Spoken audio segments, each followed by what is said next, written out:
Amen.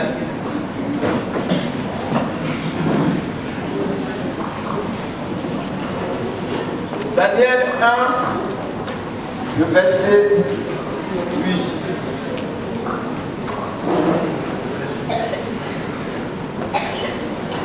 Daniel résolut de ne pas s'essouiller par les mains du roi et par le vin dont le roi buvait. Et il pria le chef des eunuques de ne pas l'obliger à se souiller. Seigneur, merci encore pour ta parole et la vérité. Nous voulons que tu nous conduises ce matin par la puissance du Saint-Esprit, au nom de Jésus. Amen. Alléluia. Bien-aimé, la pensée de cette année, c'est voir Dieu. Voir Dieu. C'est la pensée qui a été reçue par le pasteur. Et nous voulons voir Dieu en 2014. Et nous avons dit que Dieu étant esprit, nous ne pouvons pas le voir physiquement. Mais nous pouvons le voir. Alléluia. Et c'est le désir de chacun de nous. Nous voulons voir Dieu. Et nous voulons de faire la lecture dans Daniel 1, verset 8. Nous allons un peu parler du contexte du texte. La Bible dit que le peuple d'Israël ont désobéi à Dieu. Ils ont fait ce qui ne plairait pas à Dieu. Et c'est pour cette raison ils ont été déportés à Babylone. Mais nous voyons que dans cette déportation de Babylone, nous noterons aussi la présence d'un jeune homme qui s'est démarqué de cette déportation. Nous voyons Daniel et ses 3 compagnons qui étaient déportés à Babylone. Mais la Bible dit que Daniel dit, il s'est résolu de ne point se souiller. Vous voyez que Babylone était un lieu entièrement païen, un lieu où Dieu n'était pas honoré. Et c'est dans ce lieu-là, ce jeune homme Daniel qui avait reçu l'éducation de la connaissance de la part, de la connaissance de Dieu, par rapport de la part de ses parents, fut déporté à Babylone. Donc il quitte son cadre idéal et il se retrouve dans un cadre où il ne maîtrise pas, où l'abomination a son comble, où l'esprit a son comble, où Dieu ne règne pas. Mais c'est les œuvres de la chair qui règnent, c'est l'idolâtrie qui règne, c'est la méchanceté qui règne.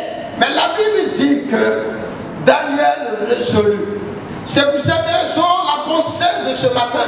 Si tu veux voir Dieu en 2014, il y a une seule condition à remplir, c'est la consécration. La condition à remplir pour que tu voies Dieu en 2014, c'est la consécration. Alléluia. La consécration. Qu'est-ce que c'est la consécration? Qu'est-ce que c'est la consécration? La consécration, c'est de se séparer de toute chose qui ne glorifie pas le Seigneur. Tout ce qui n'honore pas Dieu. Tout ce qui n'est pas conforme à la parole de Dieu. Et se mettre totalement, entièrement au service du Seigneur. Alléluia.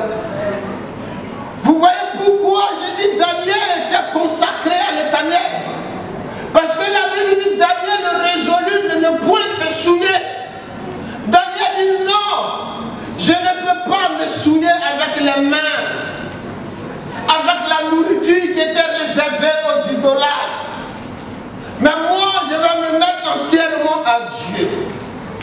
Bien-aimé, est-ce que vous imaginez quelqu'un qui est déporté, qui n'est pas, ses parents ne sont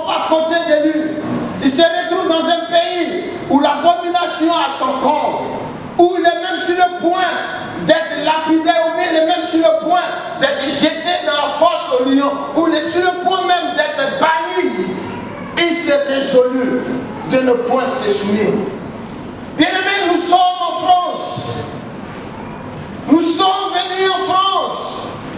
Nous étions zélés qu'on était dans nos différents pays. Mais quand nous arrivons en France, l'idolâtrie prend le dessus. L'abomination prend le dessus. Au point où même on ne fait plus la différence. Qu'on ne peut plus même prendre une décision pour dire non, je ne vais pas me souiller. Je vais me consacrer à l'Éternel. Je vais me donner entièrement, totalement à Dieu.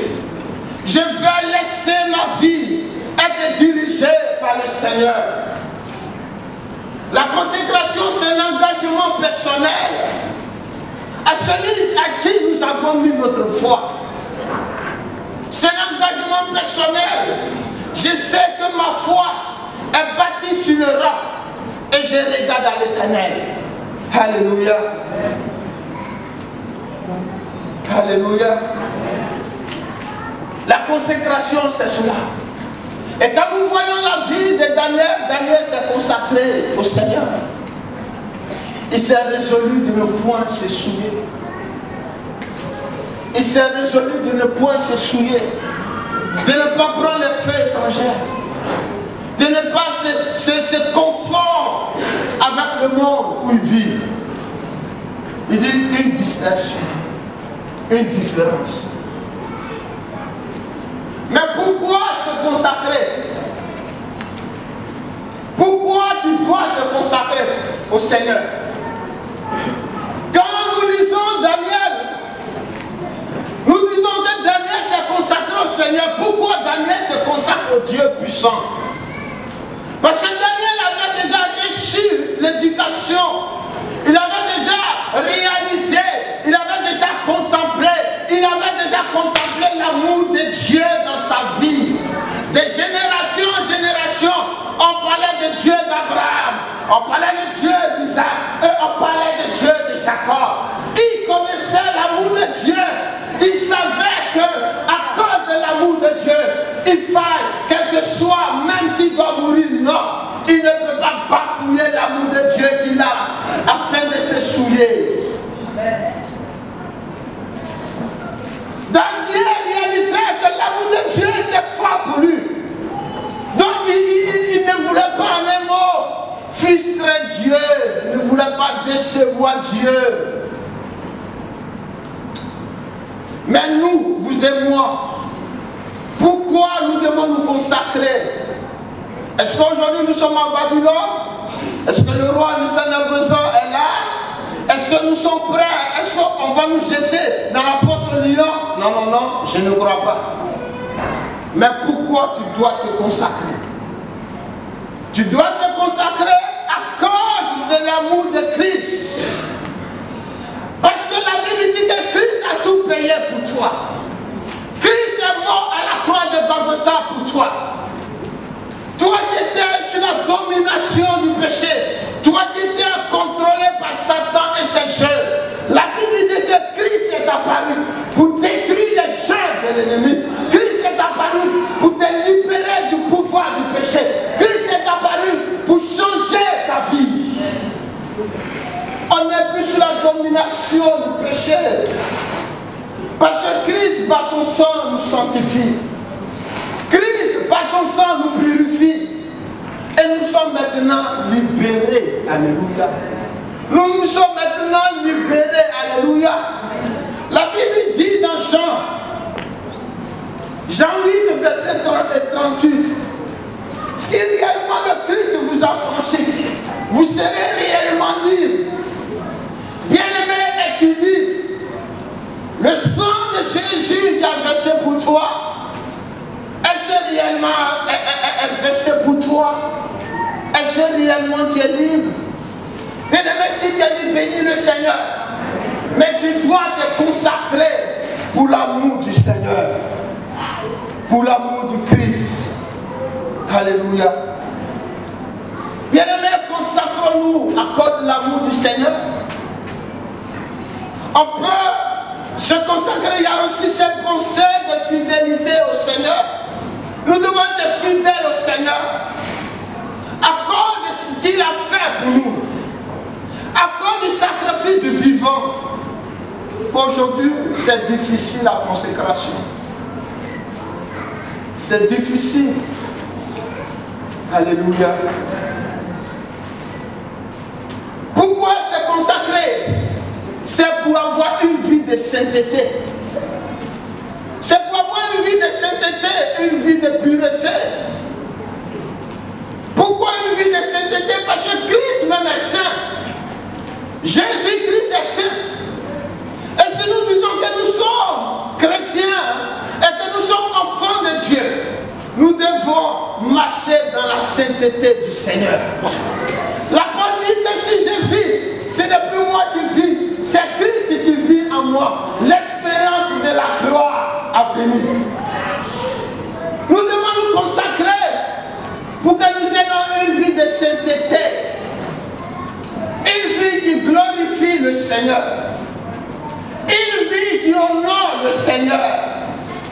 Notre vie ne doit pas être une vie tachetée. Nous ne devons pas avoir une vie tachetée. De plein de couleurs dans notre vie. Rouge, noir, vert. Mais nous devons avoir une vie de sainteté.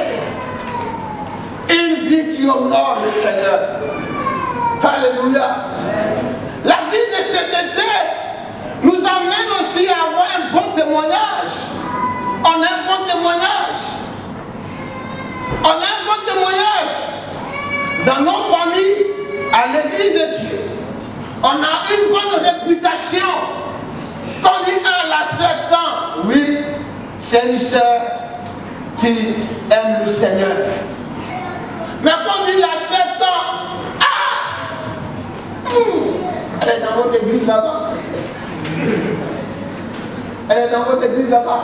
Mais bon, si elle est là-bas, moi je ne vais pas là-bas. À cause de son témoignage, bien aimé, ayant un bon témoignage. Daniel, la Bible dit, Daniel 6, s'il te plaît, tu peux mettre. La Bible dit que Daniel avait un bon témoignage. Il avait un bon témoignage. De sorte que les gens même venaient même accuser Daniel et on ne trouvait pas quelque chose en lui. Mais aujourd'hui c'est difficile. Si on parle du frère, on dit tel frère là il est bien, mais il aime frère. Frère là, on ne peut pas lui reprocher tout, mais côté femme là, va demander bien à ton frère. Avant de parler, avant de demander. Parce que son histoire est. Amen. Ou bien la soeur là, elle est bien, mais elle va demander parce qu'elle rapporte trop. Elle rapporte trop. Elle murmure trop. Amen.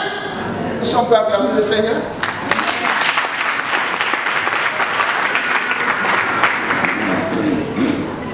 Daniel avait une bonne réputation. As-tu une bonne réputation? Pourquoi se consacrer? C'est avoir une vie de sainteté. Un bon témoignage. Amen. Il y a les gens qui vous blaguent dans les prédications pour dire si tu es en accord avec le Seigneur, c'est bien. Parce que c'est le Seigneur ceux qui juge. Je ne crois pas. Parce que la Bible dit dans Jean, si les frères ne rendent pas témoignage de vous, en plus forte raison, Dieu que vous ne voyez pas, comment il peut rendre témoignage de vous? Si ton frère ne rend pas témoignage de ta vie, que tu as une vie de sainteté, une vie qui honore Dieu, une vie qui craint Dieu, comment Dieu que tu ne vois pas va rendre témoignage de ta vie de sainteté? Tu fais comme ça avec moi? Point d'interrogation. Point d'interrogation. Dieu, tu ne vois pas. Alléluia. Mais tu vois mon frère Fallait. S'il fallait dire, ah mon frère là c'est bon, c'est que Dieu approuve déjà. Amen. Amen. Amen. Amen. Je ne veux pas dire que c'est le témoignage des hommes qui envoient au ciel. Parce qu'avec vous, il faut que je sois plus clair. Qu'on sorte ici, c'est clair. Amen. Mais le témoignage des hommes est aussi important. Alléluia. Parce que c'est au milieu des hommes, nous servons Dieu. C'est au milieu des hommes, nous parlons de la part de Dieu. C'est au milieu des hommes, nous glorifions le Seigneur. C'est au milieu des hommes, nous rendons témoignage de Dieu. Donc, au milieu des hommes, tu dois avoir un bon témoignage. Dis Amen ce matin. Amen. Dis Amen encore. Amen. Dis Amen encore. Amen. Merci Seigneur. Comment se consacrer? J'ai dit pourquoi et comment maintenant. Comment se consacrer au Seigneur? Vous voyez, la vie de Daniel m'épate. Daniel, la Bible dit, les gens vont comploter et continuer. Et il va aller informer le roi. Et le roi va signer un décret pour. Et il va dire, mais maintenant, à partir d'aujourd'hui, celui qui prie et qui ne prie pas, qui ne prie pas la statue, sera jeté à la fosse au lion. Regardez bien. Daniel va prendre un risque. Sachant très bien qu'il y a un décret qui est signé. Il est dans un dilemme. Il faille obéir aux hommes ou faille obéir à notre Dieu. Mais Daniel savait qui était le Dieu d'Abraham. Daniel savait qui était le Dieu d'Isaac. Daniel savait qui était le Dieu d'Abraham. La Bible dit que... La Bible dit que dans Daniel 6, verset 10 à 11, Daniel s'est mis à prier le Seigneur. Daniel était dévoué à la prière. Daniel était consacré à la prière. Il a commencé à prier son Dieu. Il a commencé à chercher le secours de Dieu. Il a commencé à prier, pour dire Seigneur, sans toi, ma vie n'est rien. La Bible dit qu'il s'est mis à genoux. Il s'est mis à genoux. Il a commencé à prier le Seigneur. Il a commencé à louer le Seigneur. Parce qu'il sait, sans le Seigneur, rien ne peut. Sans l'intervention de Dieu, personne ne pourra venir le secourir. Amen. Soyons dévoués à la prière. Soyons dévoués à la prière. Tu as un problème, tu te ranges. Mais si tu n'es pas dévoué à la prière, comment Dieu va te parler? Amen. Comment Dieu peut te parler? Et en 2014, en janvier, on a dit, ah, nous voulons voir Dieu. On va prendre un moment de jeûne, un mois. Dans un mois là, donc je n'aime pas. Ce que j'en trouvais, certainement la plupart sont sur traitement médical. Traitement médical, ça sauve tout le monde aujourd'hui. Traitement médical, ça sauve. Amen.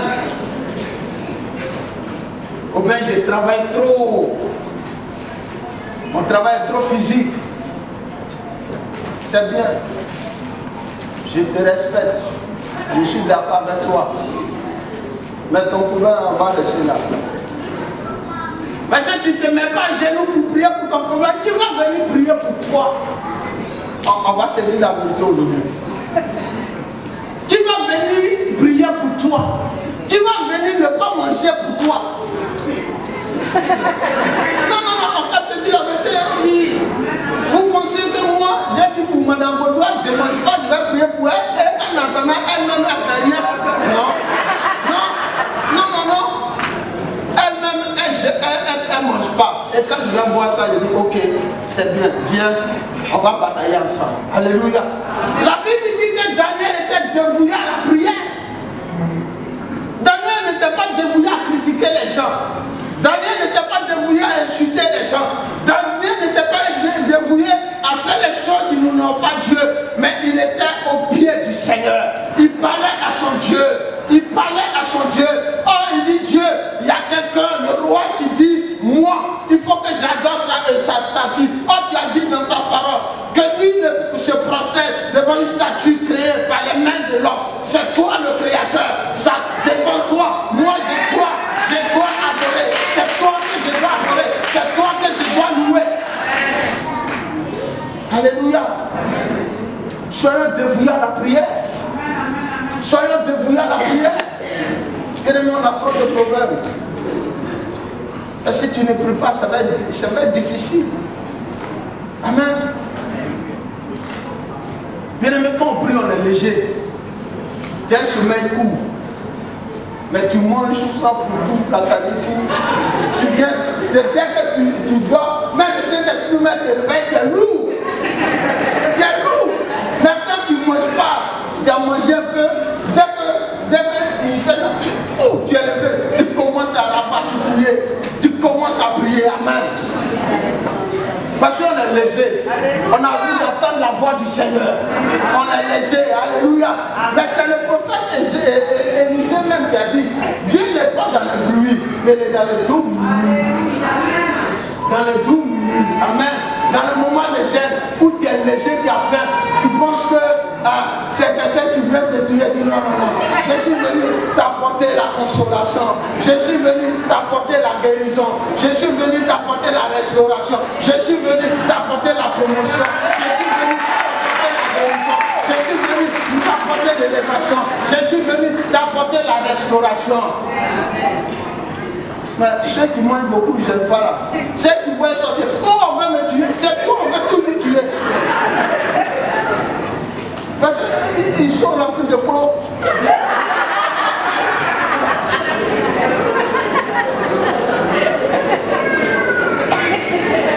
Soyons dévoués à la prière et tu dis amen.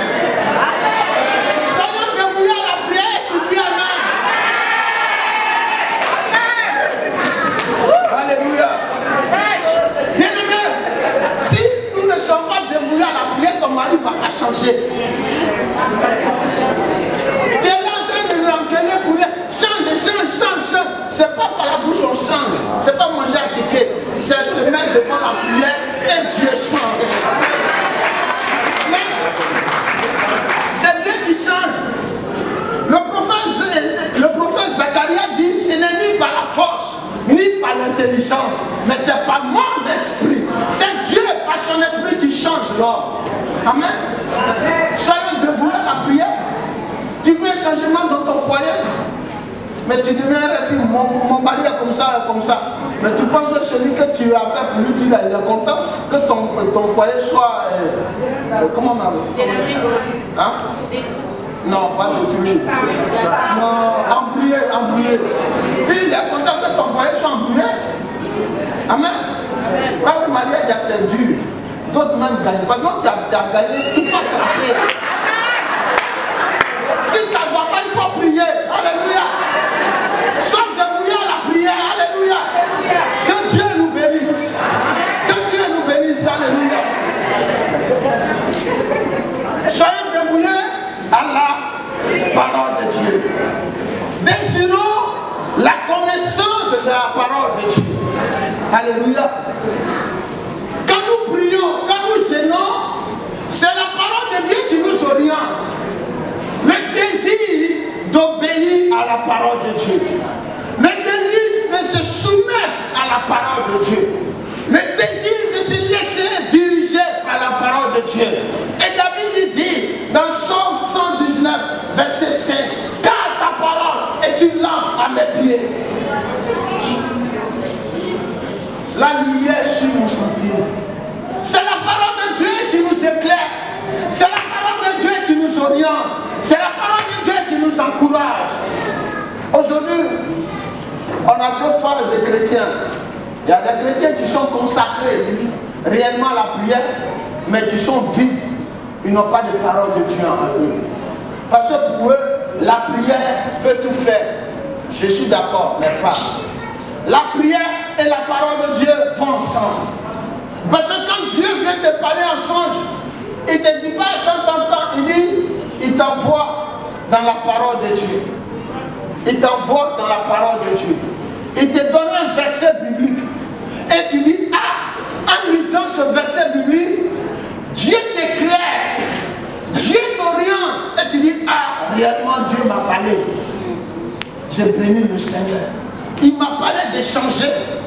Il m'a parlé de ne plus critiquer. Il m'a parlé de ne plus insulter. Il m'a parlé de ne plus être avare. Il m'a parlé de ne plus jouer avec les filles. Il m'a parlé de ne plus jouer avec les jeunes gens. Amen. Amen. L'obéissance à la parole de Dieu. Alléluia. Et le Seigneur le dit. Jean 17, verset 17 dit, sanctifie-les par ta parole. Non, c'est Jean 17, verset 18. Il dit, sanctifie-les par ta parole, car ta parole est la vérité. Un chrétien qui triomphe dans la vérité, c'est quelqu'un qui est toujours auprès de la parole de Dieu. Qu'est-ce que la Bible dit? Frère, c'est bien de parler, mais qu'est-ce que la Bible dit? Le centre de notre vie doit être centré sur la parole de Dieu. Qu'est-ce que la Bible dit? Amen. Qu'est-ce que la Bible dit? Le désir d'adorer le Seigneur. Quand on a une vie de consécration, on est dévoué à la prière. On a le désir de la parole de Dieu et le désir d'adorer le Seigneur. Et Daniel avait ce désir. Daniel n'avait pas ce désir de se prosterner devant le roi, mais il avait le désir d'adorer Dieu. Alléluia. Bien-aimés, désirons adorer Dieu. Que nos familles et nous désirons adorer Dieu. Nos parents adoraient les rivières. Ça n'a rien donné. Amen. Ça n'a rien donné. Mais désire adorer le Seigneur. Que le Seigneur te bénisse. Amen. Alléluia. Alléluia. Est-ce qu'on me suit? Est-ce qu'on peut acclamer le Seigneur?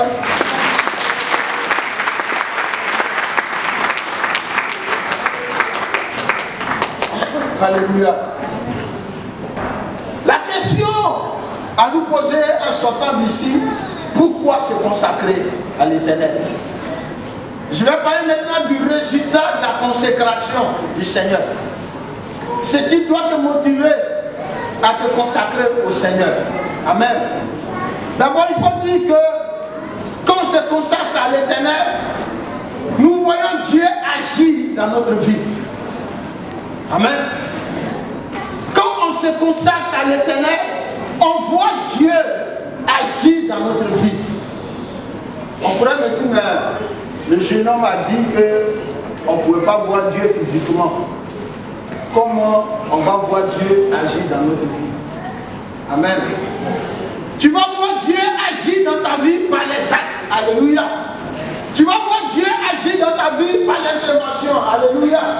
Et le cas ici, nous avons vu Daniel qui a joui de la faveur de Dieu. Quelqu'un qui était dans la fosse au lion. La fosse au lion. La Bible dit que Dieu a dépêché les anges. Dieu a dépêché les anges pour que la faveur de Dieu soit sur nous. Alléluia. Nous avons vu l'intervention de Dieu dans sa vie.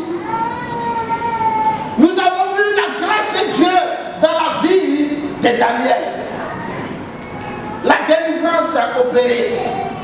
Il y a eu la faveur de Dieu. Il a été élevé de prisonnier. Il est rentré dans la cour royale. Alléluia. Et ce matin, tu peux aussi voir Dieu agir dans ta vie. À condition que tu sois consacré au Seigneur. Et nous voyons les cas dans la Bible. Nous voyons le cas de Joseph. Joseph qui a vu la main de Dieu agir dans sa vie. Joseph qui a été vendu par ses frères. De ses frères, il a été prisonnier. De prisonnier, il est devenu premier ministre. Alléluia. Nous voyons aussi le cas d'Élie. Élie. Le grand prophète Élie. Qu'est-ce fait. Elle est arrivée en Israël qu'il y avait plusieurs dieux. Élie dit, moi, mon Dieu est le véritable. Confrontation des dieux. La Bible dit que Élie a prié et le feu est descendu. Nous avons vu là l'intervention de Dieu dans la vie d'Élie. Mais c'était la consécration. Dieu n'intervient pas dans une vie où il n'y a pas de consécration. Dieu ne peut pas agir dans ta vie si tu n'es pas consacré à lui. Nous voyons aussi le cas de Noé, non, Enoch. Nous voyons aussi le cas d'Enoch. La Bible dit qu'Enoch marcha avec Dieu. Il n'a pas connu la mort. Il n'a pas connu la mort. Il a été enlevé par le Seigneur. Il a été emporté par le Seigneur. Il a été récupéré par le Seigneur. À condition que tu sois consacré. Alléluia. Alléluia. Nous voyons aussi le cas de Noé. Noé, par la consécration, Dieu lui a parlé. Il dit, construis-moi l'arche de Noé. Construis-moi. Quand tu n'es pas consacré, Dieu ne te parle pas. Non, c'est la vérité. Parce que qu'est-ce que Dieu va te dire? Quelqu'un qui n'est pas consacré, comment Dieu va te parler? Parce que tu ne pries pas, tu ne médites pas, tu ne loues pas Dieu. Où Dieu va passer pour te parler? Mais comme il est souverain, certainement, il faut mettre certainement, il te parlera. Amen. Alléluia. Alléluia. Est-ce que vous êtes bénis ce matin? Est-ce que tu es béni ce matin? Est-ce que tu comprends la révélation de la paix du Seigneur ce matin? Est-ce que tu comprends que tu dois te consacrer? Alléluia. Et que Dieu, il y a Jonas aussi. Ouais, parce qu'il y a un gars, Jonas, qui s'est retrouvé dans la bouche du poisson. Amen. Dans le fond du poisson. Mais Dieu il est bon. C'est pas une histoire drôle. Mais Dieu il est bon. Réalisons qu'il est bon. Quelqu'un se retrouve, ça dit moi, je me retrouve dans le ventre du poisson. Mais le poisson il est comment pour avaler l'homme? Si ce n'est pas la grâce de Dieu. Alléluia. Alléluia.